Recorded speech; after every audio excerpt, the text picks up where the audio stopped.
জয় শ্রীকৃষ্ণ। অহং আমরা জানব অহং সম্বন্ধে। পড়া হচ্ছে প্রশ্নোত্তরে মণিমালা, স্বামী রাম সুখদাস, হিন্দি বইয়ের বাংলা অনুবাদ থেকে। অহং প্রশ্ন।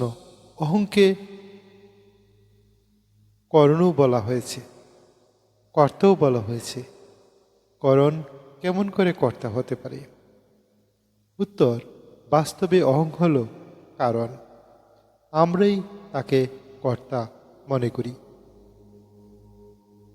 কর্তা হ মিতি মান্যতে, গীতার 3য় অধ্যায়ের 27তম শ্লোকে বলা হয়েছে। প্রশ্ন, আমিত্বকে যখন ভুল করে মানা হয়েছে, তাহলে এই ভুলের আছে কার মধ্যে? এই ভুল আছে কার মধ্যে? যারা তাকে মেনেছে, যারা পরিচ্ছন্নতাকে স্বীকার করেছে, তাদের মধ্যে এই ভুল অনাদি, কিন্তু এর অবসান হয়। প্রশ্ন, মন, বুদ্ধি এবং অহং এবং সংস্কার কি করে দূর হবে? উত্তর, মন, বুদ্ধি এবং অহংকে বিরক্ত করো না, সেগুলির দিকে তাকিও না, কেবল অস্থিকে দেখো। পরিচ্ছন্নতা দূর হবে, ওই দিকেও লক্ষ্য রাখবে না, কোনো দিকেই তাকিও না, চুপ করে থাকো, তাহলে সব ঠিক হয়ে যাবে। সমুদ্রে যদি বরফ এর ঢেলা বাসে থাকে, তাহলে তাকে গলাতে হবে না, রাখতে হবে না।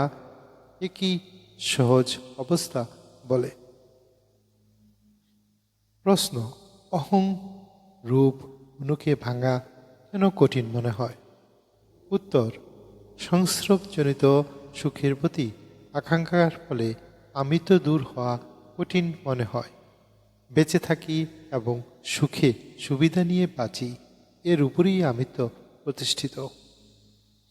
প্রশ্ন, আমি জ্ঞানী এবং আমি ভক্ত, দুইটিতেই অহং ভাব সমানভাবে বিদ্যমান, তাহলে প্রভেদ কোথায়?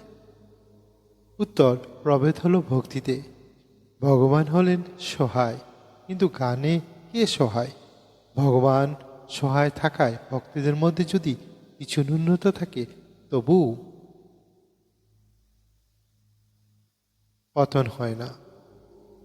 প্রশ্ন, অহংকার শূন্য নিষিদ্ধ কর্ম হওয়া এবং অহংকারযুক্ত শুভ কর্ম হওয়া, দুটির মধ্যে কোনটি সঠিক?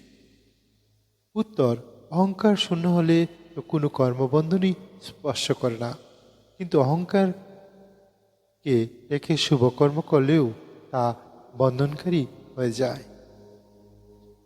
নমস্কার সবাইকে। সবাই আমাদের এই চ্যানেলটি লাইক, শেয়ার ও সাবস্ক্রাইব করবেন এ ধরনের আধ্যাত্মিক ভিডিও পাওয়ার জন্য।